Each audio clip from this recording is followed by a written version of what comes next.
সালামু আলাইকুম, আমি আইসিরি রিশাদ স্যার। তো আজকে মূলত আমরা বরিশাল বোর্ড 2025-এ আসা পঞ্চম অধ্যায়ের গুরুত্বপূর্ণ কিছু এমসিকিউ নিয়ে আলোচনা করব এবং অবশ্যই এই ভিডিও শেষে একটা গুরুত্বপূর্ণ ক নাম্বার যার উত্তর দেওয়া থাকবে যা 2026-এর এবং 27-এর স্টুডেন্টের জন্য গুরুত্বপূর্ণ। তো চলুন শুরু করি।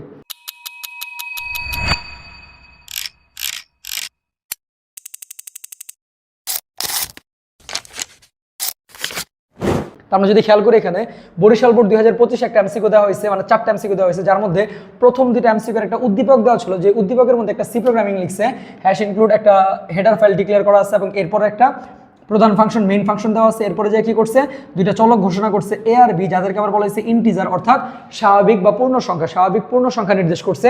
যেখানে আবার বলে দিছে বি এর মানটা কত বলে দিছে 125, তাহলে বি ইকুয়াল টু 125 যেটা বলে দেওয়া আছে, ঘোষণা করা আছে। এবং এখানে বলছে এ সমান সমান বি পার্সেন্ট 25। আগে তোমাকে বুঝতে হবে এই পার্সেন্ট দ্বারা কি নির্দেশ করে, কথাগুলো খেয়াল করো। আইসিটিতে এই যে পার্সেন্টের মতো কাজ করে আরো একটা জিনিস, তার নাম হচ্ছে মোড। এই মোড এবং পার্সেন্ট দুইটার কাজই হচ্ছে মূলত ভাগশেষ নির্ণয় করা। কি নির্ণয় করা? ভাগশেষ নির্ণয় করা। তার মানে এখানে বোঝা গেছে যে বি এ সমান সমান কত হবে, বি কে 25 দিয়ে ভাগ করে তার ভাগশেষ নির্ণয় করতে হবে। আমরা বি কে যে আমরা এখানে 25 দিয়ে ভাগ করবো, তাহলে বি এর মান এখানে কততে আছে 125। এটাকে যদি আমরা 25 দিয়ে ভাগ করি কতবার যাবে, 5 বার, 5 25 125, ভাগশেষ কত আসে 0। তার মানে এখানে আমাদের পার্সেন্ট দ্বারা কি বুঝেছে, ভাগশেষ, তাহলে ভাগশেষের মান কত আছে 0, তাহলে এখানে উত্তর কত আসবে 0। অনেকে এখানে কি করবে, অন্ধের মতো 5 উত্তর দিয়ে আসবে, এটা কখনোই উত্তর না, কারণ এখানে 5 হচ্ছে ভাগফল। আমার যদি এখানে পার্সেন্টের পরিবর্তে ভাগ এরকম চিহ্ন দেওয়া থাকতো তবেই কেবলমাত্র 5 উত্তর হতো। যদি পার্সেন্ট আছে, পার্সেন্ট দ্বারা কি নির্দেশ করে, ভাগশেষ। এখানে প্রিন্ট কারে করতে বলছে এর মান, তাহলে এর মানটা কত আসতেছে, বি কে 25 দিয়ে ভাগ করে ভাগশেষ। তার মানে এখানে কি নির্ণয় করবো, অলওয়েজ পার্সেন্ট অথবা মোড থাকলে আমরা ভাগশেষ নির্ণয় করবো, খেয়াল রাখবা।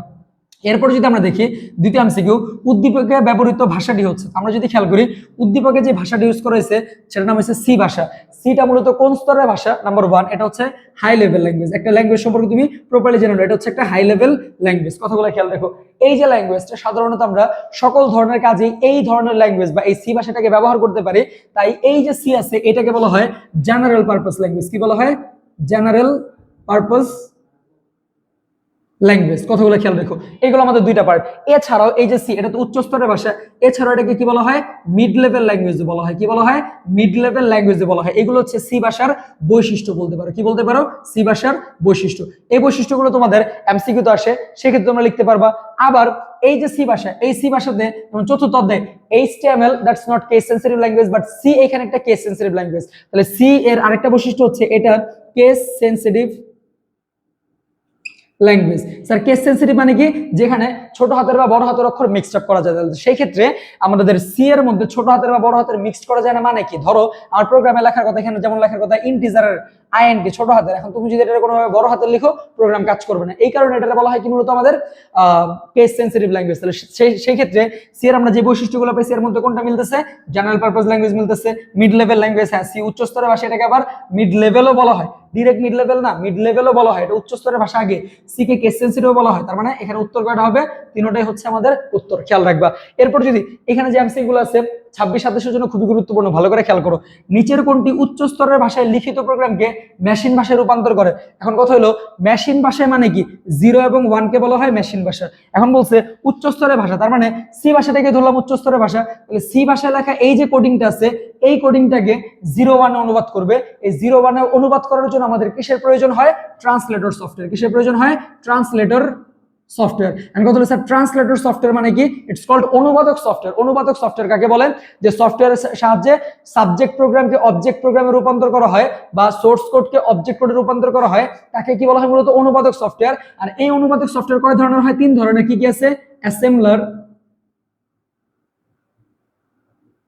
নাম্বার 2 কি আছে? কম্পাইলার, এবং নাম্বার 3 কি আছে? ইন্টারপ্রেটার। তুমি বেসিকটা বোঝার চেষ্টা করো। ইন্টারপ্রেটার এই হচ্ছে আমাদের অ্যাসেম্বলার, কম্পাইলার এবং ইন্টারপ্রেটার। তাহলে এখন যদি আমরা খেয়াল করি অপশনের ভিতরে এডিটর এটাও বাদ হয়ে গেছে, ডিবাগার এটাও বাদ হয়ে গেছে। তার মানে ট্রান্সলেটর সফটওয়্যার তিনটার মধ্যে দুইটা নেই। তাহলে উত্তর হবে কম্পাইলার এবং অ্যাসেম্বলারের মধ্যে কোন একটা। আমরা যদি খেয়াল করি এই যে অ্যাসেম্বলার, এইটা শুধুমাত্র অ্যাসেম্বলি ভাষাকে অনুবাদ করে। কোন ভাষাকে? অ্যাসেম্বলি। অ্যাসেম্বলি নামের ভাষাকে অনুবাদ করার জন্য যে সফটওয়্যার, তার নামই হয়েছে এখানে অ্যাসেম্বলার। তাহলে অ্যাসেম্বলার যদি শুধুমাত্র অ্যাসেম্বলি ভাষাকে অনুবাদ করে, তার মানে উচ্চ স্তরের ভাষাকে অ্যাসেম্বলার অনুবাদ করতে পারে না। তাহলে সেই ক্ষেত্রে উচ্চ স্তরের ভাষার জন্য আমাদের কি লাগবে? কম্পাইলার। তাহলে কম্পাইলার এবং ইন্টারপ্রেটার এই দুটো হচ্ছে উচ্চ স্তরের ভাষার জন্য। উচ্চ স্তরের ভাষা এটা কি বলা হয়? মূলত মধ্য স্তরের ভাষা, কোনো কোনো ক্ষেত্রে এটা আমরা নিম্ন স্তরের বলে থাকি। কথাগুলো খেয়াল রাখবা। তাহলে এইগুলো হচ্ছে আমাদের কম্পাইলার এবং ইন্টারপ্রেটারের কনসেপ্ট। উচ্চ স্তরের ভাষায় অনুবাদ করার জন্য কম্পাইলার, ইন্টারপ্রেটার। তাহলে অপশন আছে কোনটা? কম্পাইলার। উত্তর কোনটা? কম্পাইলার। নিচের কোনটি ফরম্যাট স্পেসিফায়ার? ফরম্যাট স্পেসিফায়ার কি বোঝার ট্রাই করো। যার সাহায্যে এই যে এখান থেকে আমি ক নাম্বার বলে দিচ্ছি যে ফরম্যাট স্পেসিফায়ার তোমাদের 2026 সালে বাংলাদেশে কোনো না কোনো বোর্ডে মাস্ট বি ক নাম্বার আসবে। ফরম্যাট স্পেসিফায়ার কি? ফরম্যাট স্পেসিফায়ার কি? যার সাহায্যে কোনো একটি সংখ্যার ধরন প্রকাশ করা হয়, কোনো একটি চলকের ধরন প্রকাশ করা হয়, যার সাহায্যে কোনো একটি চলকের ধরন প্রকাশ করা হয় তাকে বলা হয় ফরম্যাট স্পেসিফায়ার। যেমন এখানে %d দ্বারা কি বুঝে গেছি? মূলত পূর্ণ সংখ্যা বা স্বাভাবিক সংখ্যার ফরম্যাট।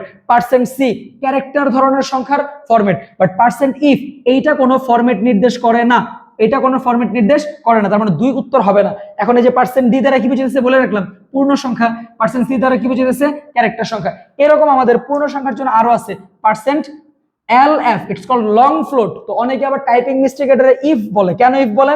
lf টা টাইপিং এ লিখলে অনেক সময় ইফ আসে, যে এরকম আসে, লাইক lf এরকম আসে টাইপিং এ। তো অনেকে এটা মনে করে if না, এটা ইফ না, it's called lf long float. But এটা তোমাদের এখানে বইতে এখানে কি দেওয়া আছে? ইফ, তার মানে এটা ভুল। তাহলে উত্তর কি হবে? 1 ও 3। তাহলে গ নাম্বার হচ্ছে তোমাদের উত্তর।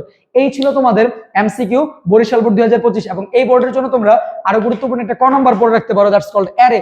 তোমাদের ক নাম্বারে আসবে অ্যারে কি বা কাকে বলে। 2026 কোনো না কোনো বোর্ডে এই ক নাম্বারটা মাস্ট বি আসবে যে অ্যারে কি। এক কথা মনে রাখবা, মূলত যার অ্যারে হচ্ছে এক ধরনের চলক, মূলত যার সাহায্যে একটা চলকের বা একই চলকের সমজাতীয় মান সংরক্ষণ করা হয়, বা একটা চলকের সমজাতীয় মান সংরক্ষণ করা হয় তাকে কি বলা হয়? মূলত অ্যারে বলে।